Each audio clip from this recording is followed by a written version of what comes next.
Have you ever tried to walk away, but something inside you wouldn't let you? You told yourself, I'm done. You tried to detach. You tried to block them. You tried to convince your heart it was over. But every time you tried to move on, something pulled you back. Chosen one, this is not obsession. This is not weakness. And this is not coincidence. This is spiritual. Because when God places someone in your path with purpose, walking away isn't always strength. Sometimes it's disobedience. You were about to quit, but heaven interrupted. There was a moment recently. You were tired, emotionally exhausted. You felt unappreciated, ignored, maybe even replaced. You said, I deserve better. And maybe you do.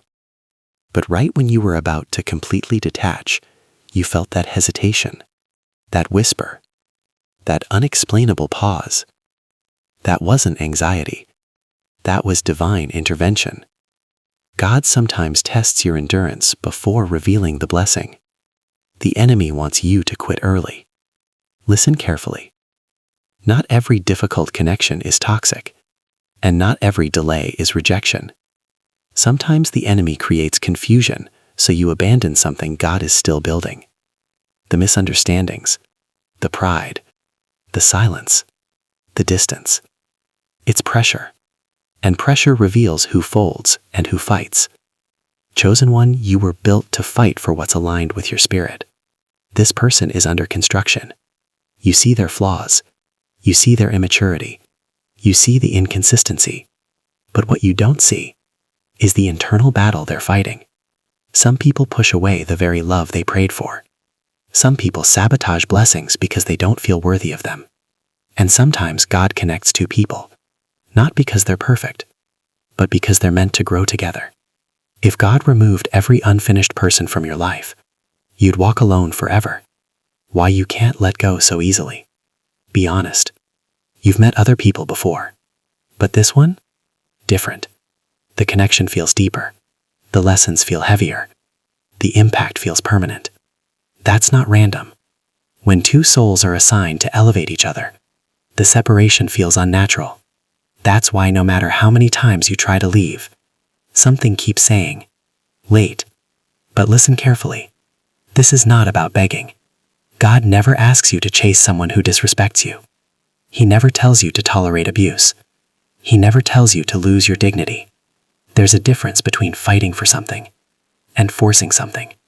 Chosen one, this message is not about desperation. It's about discernment. If God is telling you not to give up, it means the story isn't finished yet. The breaking point before the breakthrough.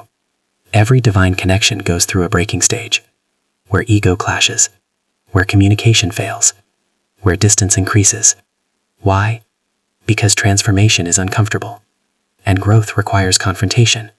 The version of them you're waiting for is being shaped right now, silently, painfully, slowly. Don't judge the seed by the dirt covering it. You were chosen because you're stronger. Not everyone can handle spiritual connections. Not everyone has the patience to endure divine timing. You do. That's why this feels heavy. That's why this feels spiritual. And that's why giving up feels wrong. Because deep down, you know this isn't over. But here's the balance. You don't beg. You don't chase. You don't shrink. Instead, you stand, you grow, you glow. And if they're meant to walk beside you, they will rise to meet you. Sometimes not giving up doesn't mean holding tighter. Sometimes it means trusting God to move on their heart while you focus on your purpose. God is working on both of you. While you're questioning everything, God is aligning timelines. While you're doubting, God is softening hearts. While you're thinking it's falling apart, it might actually be falling into place. Chosen one, delay does not mean denial. Silence does not mean absence. Distance does not mean destiny is canceled. The warning. And here's the real warning. If you walk away too soon, you might miss the version of them that finally becomes ready. You might miss the apology, the maturity, the confession, the growth. Some prayers take pressure to manifest. Some people need to lose you emotionally before realizing your value. But if God is whispering, hold on a while longer, trust that whisper. Final message to the chosen one. You are not crazy. You are not weak. You are not delusional. You are discerning. And if God is telling you not to give up on that person, it means something sacred is still unfolding. So don't chase. Don't beg. Don't force. Just don't quit in your heart yet. Because sometimes, the person you're about to give up on is the very person God is preparing to fight for you. Music swells. Pause. If this message found you at the exact right moment, it wasn't by accident. Stay strong. Stay aligned. And remember, chosen ones don't give up easily. They trust the process.